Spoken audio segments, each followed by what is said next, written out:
یہ بسا اوقات ہم دیکھتے ہیں کہ بعض افراد آئل یوز کرتے ہیں مثلاً بالوں میں، یا کچھ افراد جو ہیں کہ وہ خشکی کو دور کرنے کی خاطر ویزلین یا لوشن ٹائپ کوئی چیز یوز کرتے ہیں. تو کیا ایسی چیزیں مثلاً جو رکاوٹ ہے پانی کے جلد تک پہنچنے سے، کیا یہ بطلان وضو کا وہ سب سبب بنتے ہیں یا نہیں بنتے؟ جی بہت اچھا سوال ہے، کیونکہ دیکھیں وضو کے بارے میں یہ بات طے ہو چکی ہے کہ ان الوضوء حد من حدود اللہ تعالیٰ، کہ وضو جو ہے وہ اللہ کی حدود میں سے ایک حد ہے. وہ اسی طریقے سے انجام دینا ہے کہ جس طریقے سے اللہ نے بیان فرمایا ہے، اور جو اللہ کی حدود سے تجاوز کرے وہ شخص گناہ گار ہو جاتا ہے. لہذا اسی وجہ سے امام علیہ نے فرمایا تھا کہ جس طرح گزشتہ قسط میں ہم نے بیان کیا کہ اگر تھوڑا سا بھی اس حد سے حصہ رہ گیا، ناقص ہو گیا، تو وہ شخص گناہ گار ہو جائے گا اور اس کا وضو کیا درست نہیں ہوگا. لہذا ضروری ہے کہ انسان تھوڑا سا حصہ بھی کیا باقی نہ رکھے. اب یہاں پہ ہم اس سوال کے جواب کو دو حصوں میں کیا تقسیم کرتے ہیں. پہلا حصہ جو ہے وہ دھونے کے متعلق ہے، اور دوسرا کیا ہے مسح کے کیا ہے بارے میں ہے. جہاں تک دھونے کا تعلق ہے تو وہاں پہ ضروری ہے کہ پانی پہنچے، جلد تک پانی پہنچ جائے. جلد تک پانی پہنچانا کیا ضروری ہے، اور وہ جو چیز اوپر لگی ہوئی ہے اس کا ہٹانا ضروری نہیں ہے. یعنی فرض کریں ایک جو ہے وہ کپڑے کی پٹی جو ہے وہ چہرے کے اوپر لگی ہوئی ہے، تو اگر انسان اس کو دھوئے تو پٹی سے پانی کراس کر جاتا ہے، پانی کراس کر کے چہرے کے اوپر آ جائے گا، تو یہ کیا کافی ہے. یہ کس کے بارے میں؟ چہرے کے بارے میں اور بازوؤں کے بارے میں. لیکن جو مسح کے بارے میں ہے، مسح کے بارے میں ضروری ہے کہ انسان ڈائریکٹ سر اور پاؤں کے اوپر کیا کرے؟ مسح کرے.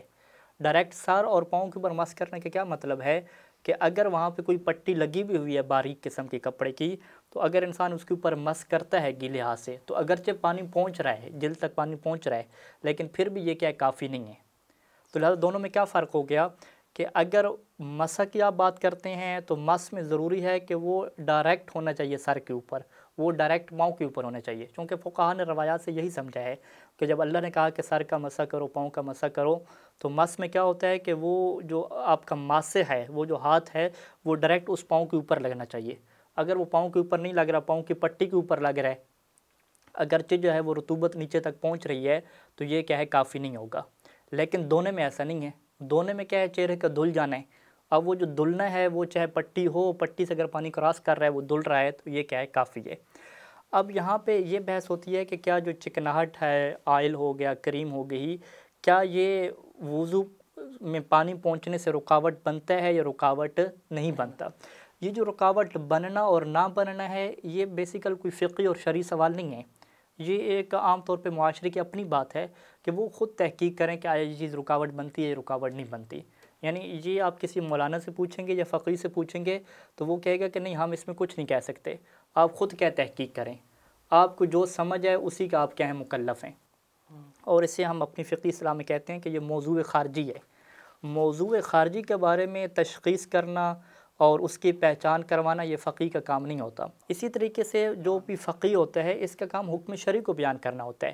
اب وہ چیز ہے معاشرے میں یا نہیں ہے، اس کی تشخیص عوام خود کرتی ہے. اب یہی جو چیز ہے کہ رکاوٹ بن رہی ہے کریم یا رکاوٹ نہیں بن رہی، یہ عوام خود تحقیق کرے گی کہ یہ بال پینٹ کی جو سیاہی ہے رکاوٹ بنتی ہے یا نہیں بنتی. اس میں وہ کسی کی تقلید نہیں کریں گے. اگر ان کو خود اطمینان ہو گیا کہ یہ رکاوٹ بن رہی ہے تو پھر تو کیا ہے درست وضو وہ نہیں کر سکتے. اور اگر ان کو اطمینان ہو گیا کہ رکاوٹ نہیں بنتی تو وہ کیا ہے اسی کے ساتھ وضو کر سکتے ہیں، کوئی مشکل نہیں ہے اس میں.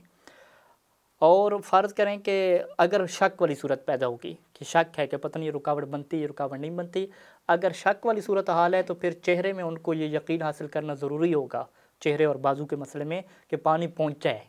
پانی کے پہنچانے کا یقین حاصل کرنا ضروری ہے. ظن کے اوپر کام نہیں چلے گا. لیکن اگر مسح میں ان کو پتہ ہے کہ رکاوٹ بن رہی ہے نہیں بن رہی، اس بارے میں شک پڑ رہا ہے، تو پھر ضروری ہے کہ اس چیز کو ہٹائیں. وہ ہٹانا وہاں پہ کیا ہوگا؟ ضروری ہوگا. یعنی دھونے کے مسئلے میں اگر شک پڑے گا تو پانی پہنچانا واجب ہے، اگرچہ اس چیز کو ہٹائے بغیر پانی پہنچائے. اور اگر مسح کے بارے میں ہم بات کریں گے تو پھر ہم کیا کہیں گے کہ اس چیز کا ہٹانا کیا ہے؟ واجب ہے. یہ شک والی صورت میں. لہٰذا شک والی صورت جب بھی انسان کو پیش آئے گی تو ضروری ہے کہ انسان اس شک کی پرواہ کرے اور اس چیز کو ہٹائے، یا کیا ہے اگر دھونے کا مسئلہ ہے تو پانی پہنچائے. اگر شک والی صورتحال نہیں ہے تو پھر کیا صورتحال ہے؟ اس کے اوپر کسی فقیہ کی کوئی تقلید نہیں ہے. انسان خود اس بارے میں تحقیق کرے، جس نتیجے پر اسے اطمینان حاصل ہو وہ اسی کا کیا ہے مکلف ہے. وہ آگے پیچھے کیا ہے اس سے ہٹ نہیں سکتا.